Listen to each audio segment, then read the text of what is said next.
Welcome to What's Your Story tonight. My name is Catherine Mwangi. A great episode awaits us. Actually, it's a two-part series, so we want to talk about trauma. What is trauma? How do you identify you have it? We're all broken in some way, but before we get to that level of awareness of what you're dealing with, it can be a journey. So our guests today, including a very vibrant audience, have the opportunity to just teach us. And we are going to be there just gleaning, learning. And as well, if you want to be a part of this community, because this is what now we want to start to get to, where we bring in these people we can learn from, and you be a part of that, so you have the opportunity for Q&A. Thank you, first of all, to the management of the Vanguard Lounge for allowing us the space, the opportunity to just tape this show from. You have treated us with such great hospitality, and we are ever so grateful. So come with me, let's go start this show. I was dealing with debt, I was dealing with money problems. Yes. So the relationship, when it ended, it just triggered a snowball effect. A parent should give their own child attention when they are behaving well, so that the child doesn't have to misbehave to get your attention. I grew up with a mother who was not emotionally available. So you might find yourself, you're attracting even emotionally unavailable partner because you yourself, you're not emotionally available. Your parents might not be able to give you what they didn't give you. Yes. In any case, you have to accept whatever happened, and you can't change. Yes. Even if you get into therapy at 30s, at 40s, you can't undo what was done. There's something that you spoke about, the children be parenting their parents. Yes. You've been there, done that, and actually in that space, because most of our parents, for lack of better word, maybe they didn't know any better. We know better, right? Yes. Because exposure and everything out there. Yes. But what happens when that's why we have these parents who are facing through depression. They're still having depression. They're taking medicine for diabetes and all those kind of things. Yes. How do we help them? Wow. How? They're 70, 75 years. How do we help them now so that they can also live a longer, satisfying life? And then another thing, would you kindly speak more, give more closure about trauma bonding in relationships? Ooh. I'd like to know more about that, because I've had a couple who've bonded through that, yes, but they divorced. So but she later came on to realize, oh, by the way, it was trauma that brought us together. This is what happened. This is actually, she went through violence, and the guy that she was dating, who became her husband, the father also used to hit the mother. So he ended up hitting her. That's why she came out of that. Mm-hmm. And my last question is, we're really having children who are committing suicide. Mm-hmm. And a very sad story, it happened in February, close to my family. We lost a 21-year-old. It was, and this is what happened. She was in campus, fell in love with a lecturer who came from Brazil, bonded. The guy promised to marry her and take her to Brazil. So she went and told the mother. The mother's like, you're too young, 21. He even met the Brazilian, was like, please, could you just leave my baby to grow? She's still growing, she's in campus. I think she was third year. But then, she ended up, I think she wanted the mom to learn a lesson. She went and bought, I think, medicines for pressure. Pressure is bad, yo. By the time she was being taken to the hospital, pressure was... They tried everything. There was only one medicine, and it had to be verified. Why do you need this medicine? So that we can bring her pressure down. But sadly, right now as we're talking, she's 6 feet under. Thanks for that, and thanks for being so open with your personal story. It's tragic. Doc, let's go to question one, even as Zam and Danish are mulling over the other questions. And I really liked it because we always say, yes, my dad didn't do this, well, apart from the one who was sung for. So, but my dad should have, my mom should have, my mom, and and you said we have to reparent our inner child. But I like how she flipped it. And she said, so how can we help them? So yes, they've carried this through all those many years, and she still has that heart of, I would want even their latter years, how can we help them to also now start to be whole or feel good about themselves? Is there a way? Does that happen? Yes and no. Okay. Because when you're dealing with an adult, you can only suggest so much. And at times, we're having Generation Z able to stand up and tell their parent, I can't do this anymore. If you don't want to do therapy, I have to move on with my life. And the parent feels it's selfishness, it is, but that might be the thing that will push your parent to realize there's a problem and work towards healing. But you can only suggest. So we've dealt with children of parents who have, for example, been using alcohol. And you find the relationship, you might find one of the parent was the enabler, and this child grows up having that model as a relationship. So when you're attracting an abusive man, you don't realize you're just doing what you saw at home. What you saw your mom going through is what you're attracting. So there's a lot of dynamics that modeling is very key, that whatever you see, if you don't heal, you're likely to repeat the same.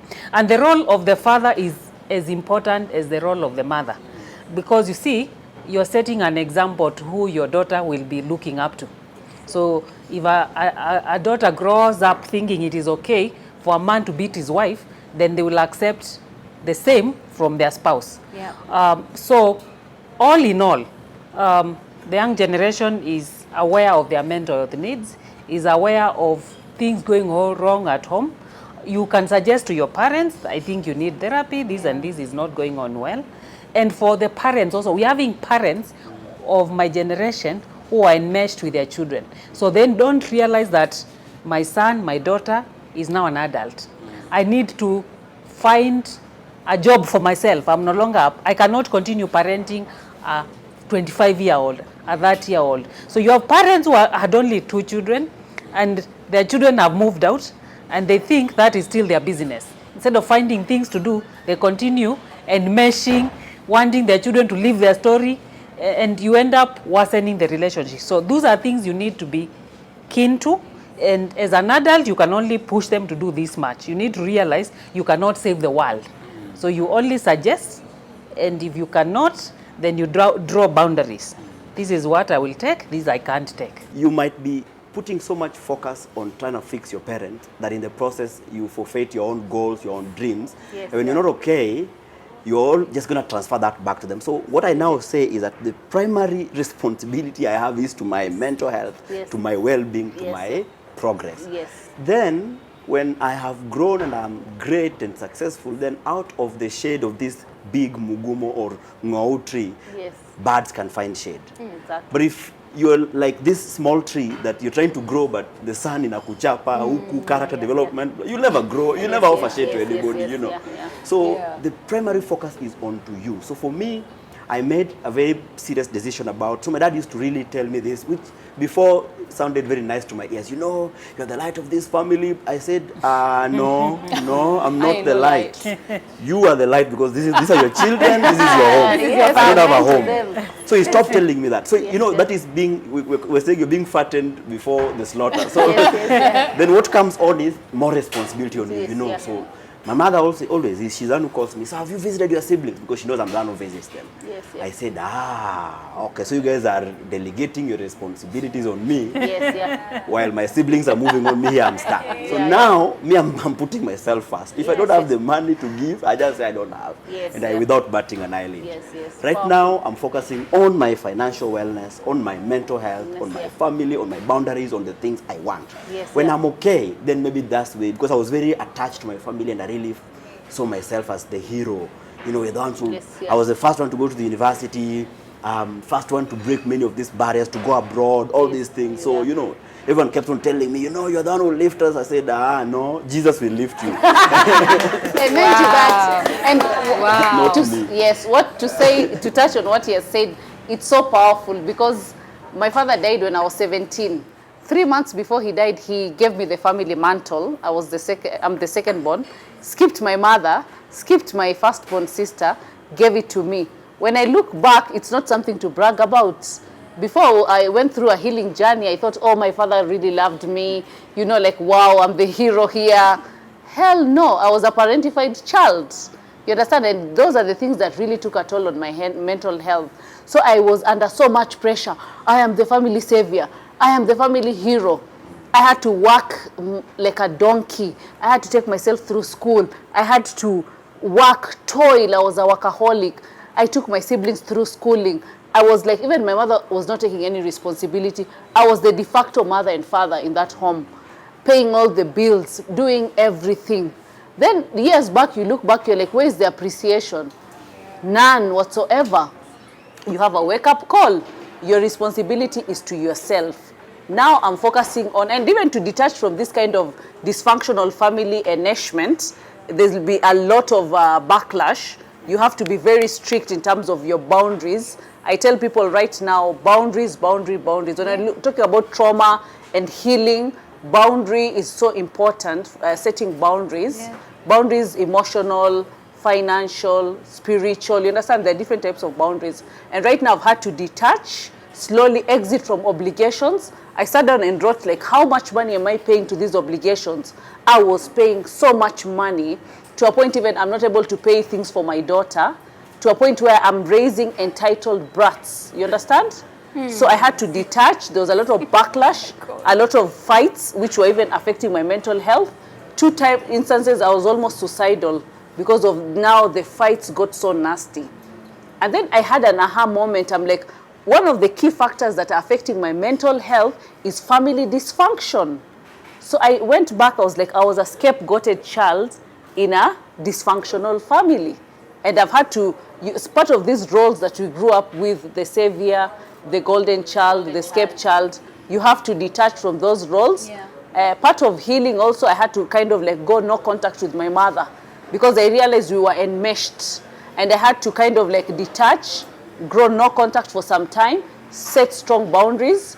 She wants a relationship with me. I told her it will happen organically. I don't want it rushed, because it's 23, or almost now, I'm 40 years of trauma. You understand? The relationship is not going to be built overnight. I cannot save my mother's, one of the things with the mother wound, daddy wound, you cannot save your parents. You cannot rescue them. They have to decide, like what the doctor has said, to either go through healing, to heal. If they do not want, you'll have to accept this is a done story. Love it. Yeah. Dr. Catherine, so the question on, she lost a close family friend who was denied the chance to go with her lover to Brazil. So she committed suicide. And her question is, like, what is the what to do? Depression, suicide could be as a result of unmanaged depression, or it could be as a result of not adjusting to extreme stressor. So there are many factors. And that's why we say people need to learn life skills. So like if there's a broken relationship, how do you even assert yourself against what your parent is saying? And I'm not saying that this parent did not have a point in saying you're only 21, that she needed to consider that. And also, again, your mom can't tell you that if you want to get married or you want to move on, they cannot stop that. But you find when somebody is looking for affirmation from their parents, affirmation from their spouse, then they get confused until you reach a stage where you can do with your own affirmation.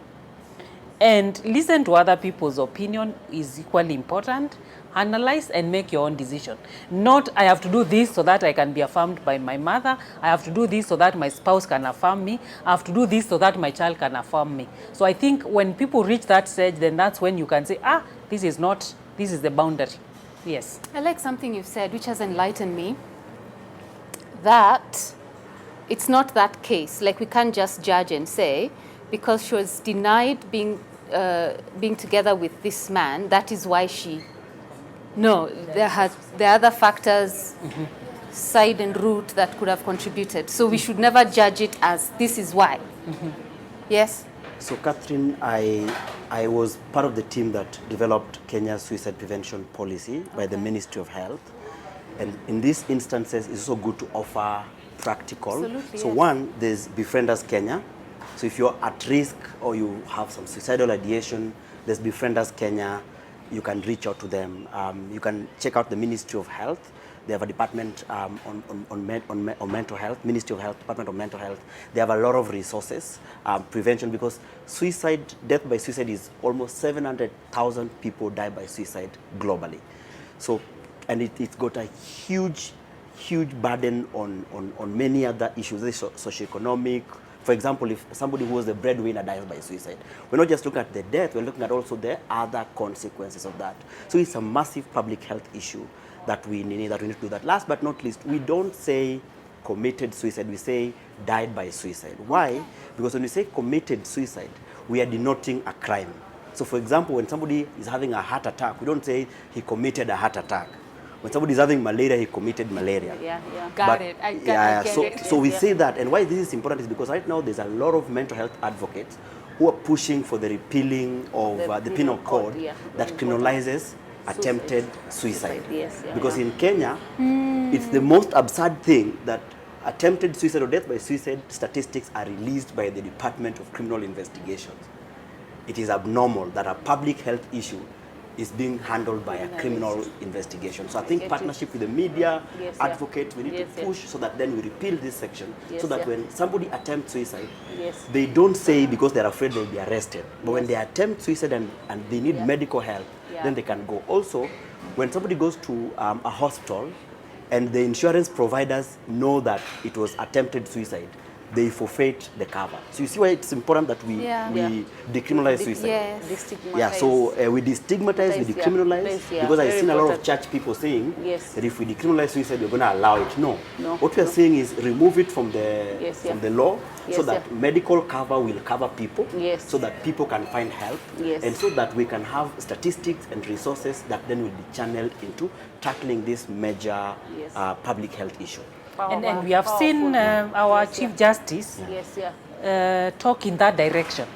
And recently I saw a case where a magistrate says, I will not take you to jail, I will send you for treatment. And in Mathare Hospital, in the forensic clinic, we've been seeing many people brought in because they are charged with attempting suicide. At the end of it, they end up getting treatment. But by the time you get treatment, you've been in remand for a month. It's not fair.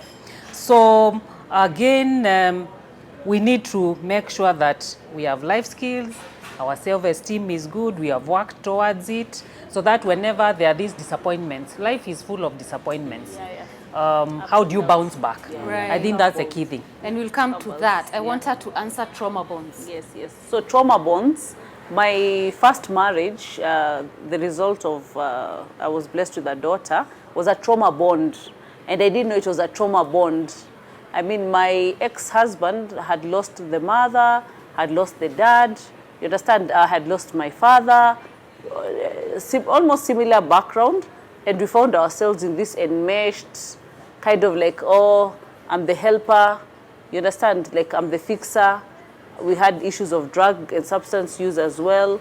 So this kind of enmeshment, this kind of like trauma bonds, you understand, which I didn't know then.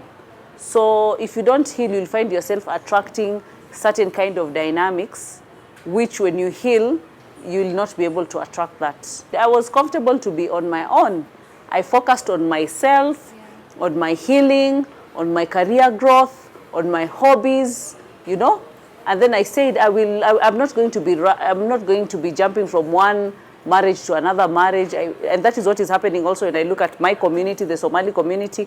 You're dealing with women now who are jumping from one marriage to another. It's a crisis at the moment. You're seeing a girl who's like 25, 30. She has 5 kids from different fathers, 5 different fathers. You understand? This kind of environment is going to be very traumatizing for these children. You understand? Meaning like, it's like in the evening, call your father, you understand? It's like chaos and disruption. Or we're dealing with cases where the mother dumps the children with the mother, right? With the grandmother, and then for her to be able to remarry and to move on with her life. You understand? So you have to heal. I said, I found myself in this situation. I was an S student from high school. You understand? Gone through good schooling. You understand? And schools, they give you structure. So once you're out here now, this is where the real tests takes place, which now we'll be talking about life skills, communication skills, so many skills, you understand, being resilient. So now I had to sit, I had to heal, I had to even do my list in terms of what I like to attract in a partner. And I said, I'm not going to look for that person. I'm busy living my life. I'm busy doing things, you understand? And I'm okay if it doesn't happen. It's not the end of the world. And then you see when you've healed and you're in that higher, I call it higher vibrational energy, you're able to attract somebody from that level, and you're able to build something healthy. And right now, when I look at my life, even conflict is sorted out so well. We sit and we talk. Oh, you went here and you didn't call me. You understand? Okay, sorry. Like, what can I do to be better? You understand? You understand? It becomes so seamless. These kids who grew up, my daughter was coming from a toxic environment. Now she's having a father. Might not be the biological father, you understand? But she's being raised in a healthy environment, and this new dad is going to model what healthy is. I've seen the girl's confidence blossom. I've seen our relationship blossoming. And I'm like, wow, it was a price to pay, but it's worth it. You understand? And the younger one who's coming now, she's 4 months, she grew up in a healthy environment. So we have a responsibility, and that's why I'm so passionate about kids. Because let's not destroy these young, lives by inflicting them pain, by mishandling them. Kids are so wonderful, like what doctor has said. Let's affirm them. Let's show them love. Of course, we have stressors of life. I, as a working lawyer, I deal with a lot of stress. When I come home, I know, like, hey, when I'm at the door, like, problems and challenges that I'm dealing with, it ends here. When I'm coming home, I don't bring my stress to my kids. One of the reasons that I had an aha moment, one day I came from work, I was very agitated and I was dealing with so many things, and I started beating my child. And I was inflicting the pain of what my mother had done to me. Then I looked at myself, I said, oh my God, I'm turning into my mother. I'm going to be my child's first bully and, abuser. And I said, no, I'm a sick person. I need healing. And that's when I decided to heal myself. And these days we sit and we converse, and she tells me, Mommy, no beating of kids. These days we don't beat kids, we talk. And we have a very good relationship. And this is what we are talking about, conscious parenting. Because you were beaten does not mean now you have to beat. You understand? Dynamics are changing. And when you're talking about beating, actually you're advocating for violence. And you're teaching these kids violence is okay.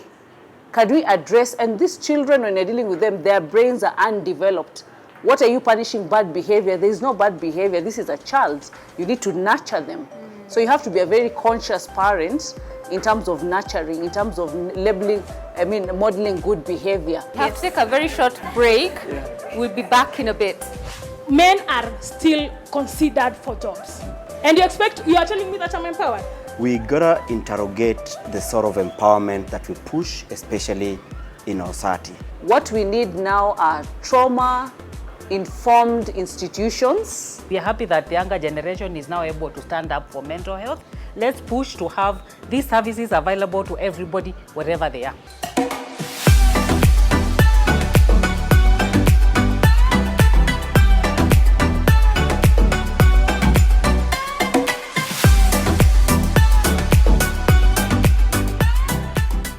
You are watching your favorite show, What's Your Story, on KTN Home with Catherine Mwangi. And today we are having an important, quite an insightful and thought-provoking conversation, which is overcoming trauma. You don't want to miss what is coming up. I'm Pitster. Trauma is in society. It is something that we cannot run away from. The question I will ask is this: then if the law from a legal perspective is there to address a certain vice in society and trauma is in society, what then will be the place of the law in addressing trauma and ensuring that all the necessary players are protected? Because the sole purpose of the law is to protect everyone. So what will be the place of the law for us to have a trauma addressed and everybody is protected? Number two, we've talked about parenting, We've seen how trauma will affect both parties, that is the parents and the children. And we also are aware that the law is acting in the best interest of a child. So be it you are traumatized as a parent, when the law is subjected to that case, it will always act in the best interest of a child. Then, if that law is not technically looked into, how will be the children now be protected, or what is being done by the government or the law to ensure that the children are protected, the parents are protected, and any person who is involved, be it a counselor, a doctor, a psychiatrist, is also protected as they play their roles in ensuring that trauma is addressed in society. So to answer your question, there's a guy called Gabo Mate. So he's an expert on trauma. What we need now are trauma-informed institutions, from schools to churches to mosques to temples to homes, you understand? Workplaces. Number two, policies and laws that, you understand, like this issue of decriminalizing suicide, very important from a legal framework, which we need to work on and to push this agenda. Issues of insurance covering, like you'll be shocked. When I went through therapy, it's not covered by insurance. You have to pay from your pocket. Therapy is not cheap.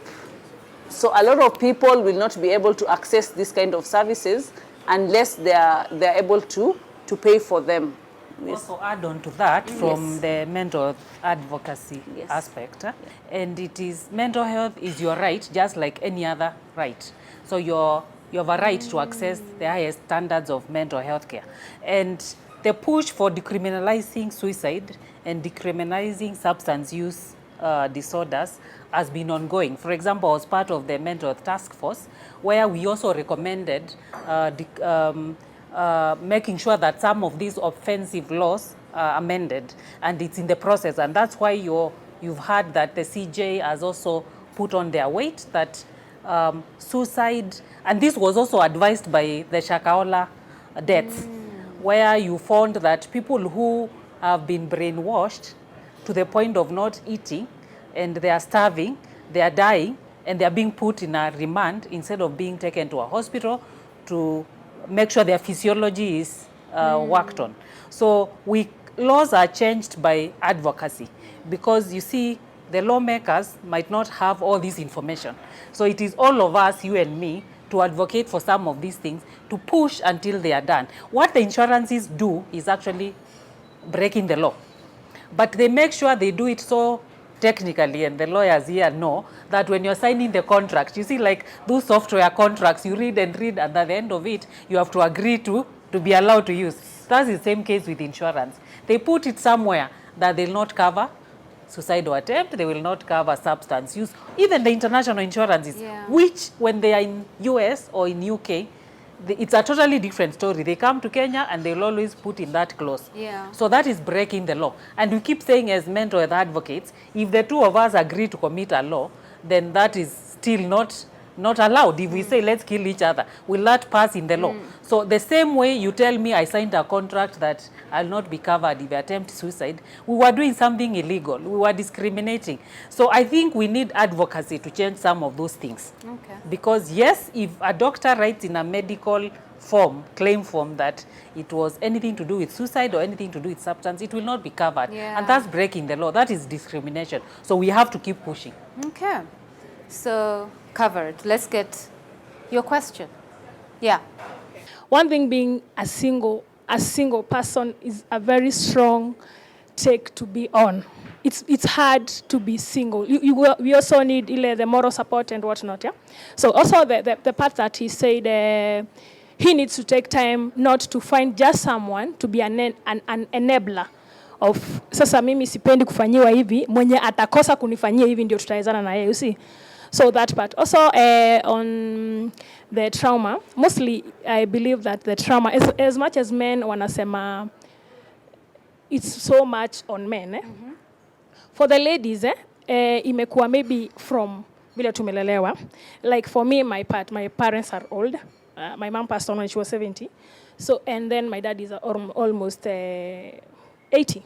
So you find like men, me according to my view, men wameinuliwa juu. As much as unasema ati wasichana they are empowered, that's not the case to most of the people. In which way?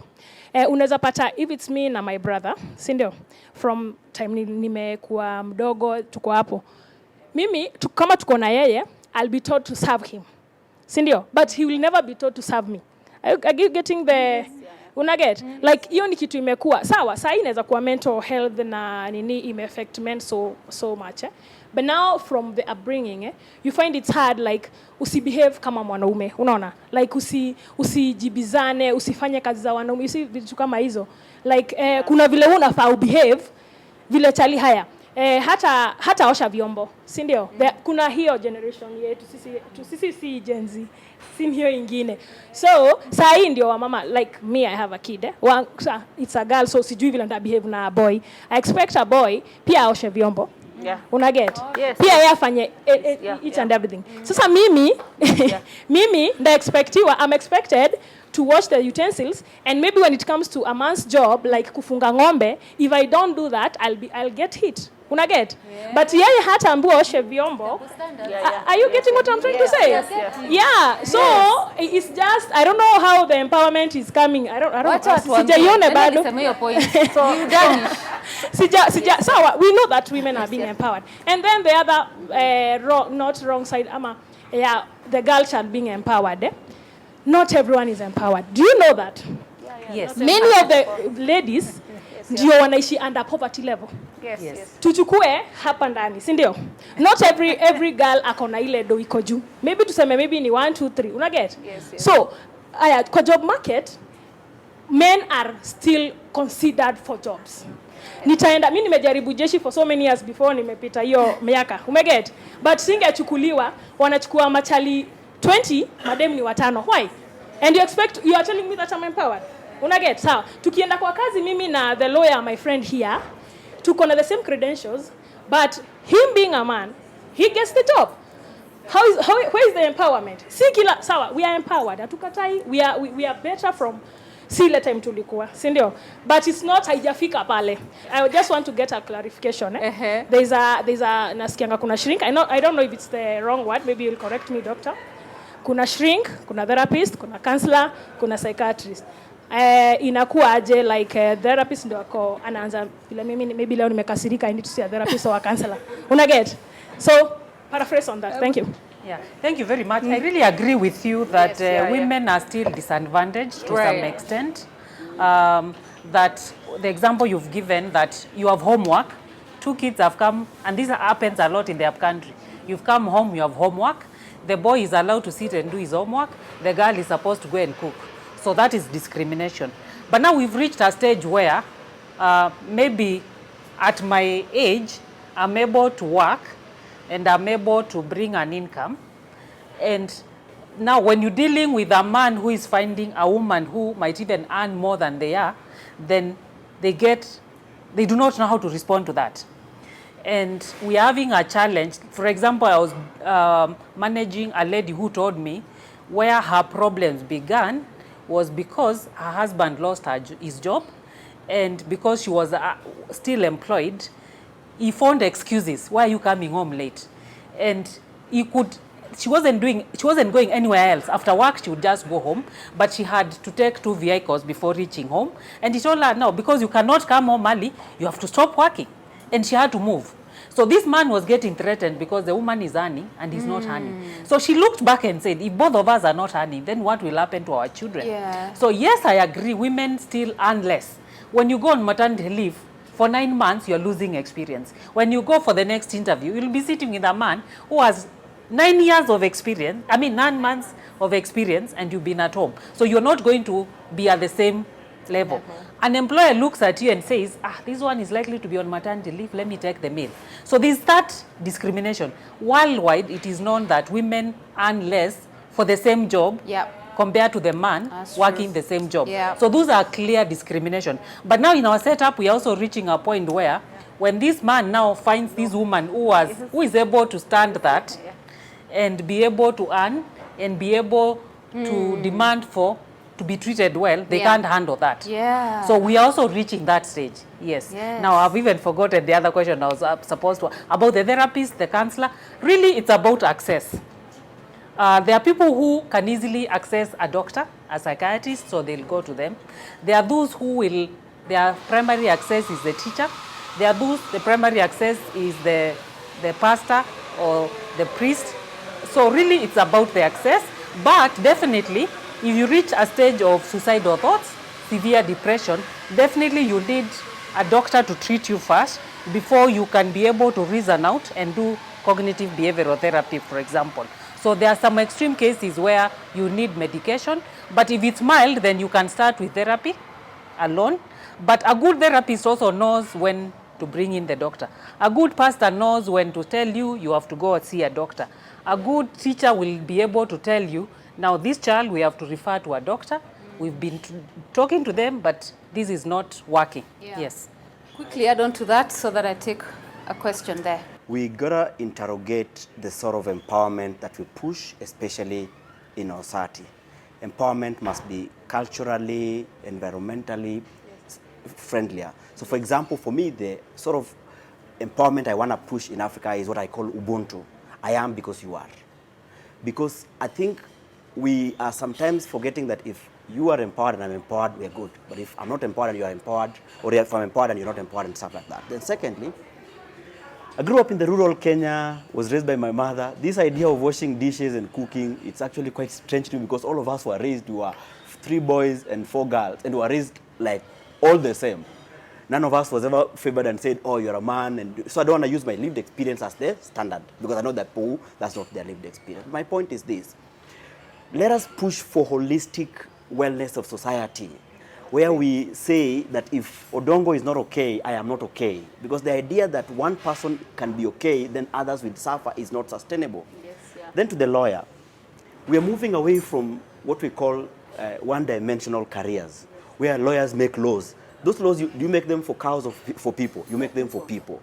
So you need to involve the sociologist, the psychologist, the psychiatrist, so that we make laws that are holistic. Yes, In the suicide prevention policy, we were even looking at agricultural specialists. Why? Because the leading cause of death by suicide is through pesticides. So if you don't involve these people who are in agriculture to tell you which pesticides are more common here, then you're going to do what? You're going to make the law. Then this law, you realize like what the Sexual Offences Act law was passed after Fury. Then they realize that, oh, by the way, a boy who's under 18 has consensual sex with a young girl who's under 18, the law perceives the man guilty.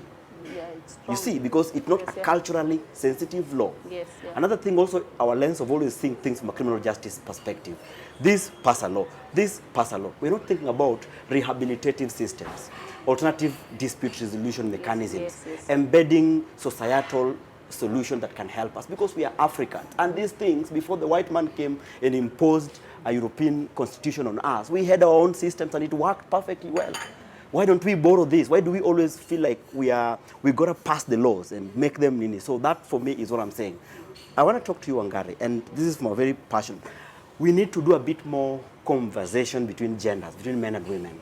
There's a lot of us who have held bad beliefs about one another, and they're all fed in the media. So you have made a narrative, men are deadbeat, they are unavailable, they're all this. Women are like this, gold diggers, everyone has a sponsor. Well, if you realize the gender setting role of the media is extremely powerful, but media uses what we call a worst case scenario to generalize society. So one man has done one thing, all men are like this. One woman has done this because media says where it bleeds is where we follow. So we say that if a dog bites a human being, it's not news. But if a human being bites a dog, then it's news. But how many times do human beings bite dogs? Very few. But those are the ones that make news. So let's get out of the media and talk. As genders, talk, intergeneration, talk with experts so that we can bridge the gap. So you've given us the next topics, but I need one question. We have totally run out of time, and I have to get his. I'm really sorry, really totally ran out of time. You said that therapy is so expensive, consultancy and everything about it. So is depression for people who have money, or how can I put it? Are the people down the chain also access the therapy? Because what are you doing to make sure those who are down there also get the therapy sessions. Yeah. Okay. Doctor, very, very quickly. Yes, so you heard recently that the Ministry of Health is coming up with a program where they train community health workers. And we have programs from the Ministry of Health on mental health for the community health workers, where that community health worker is able to identify this person is drinking a lot, this person is sad, this child is not okay, and then link them up for treatment. We know KMTC now trains nurses and clinical officers to pick out mental health problems. When they are in the upcountry, then they'll be able to pick out that. But we all know that the mental health in the counties is not good. We know Madari Hospital is now having psychologists. You can pay 500 shillings and have a therapy session. But again, 500 shillings is still a lot of money to some people. And again, how do you travel all the way from Kitui or Turkana to come for therapy in Madari? So we still have those gaps, and that's why you have heard many of us keep advocating that mental health, you cannot be healthy if you do not have good mental health. So I will not say I have no malaria, I'm healthy.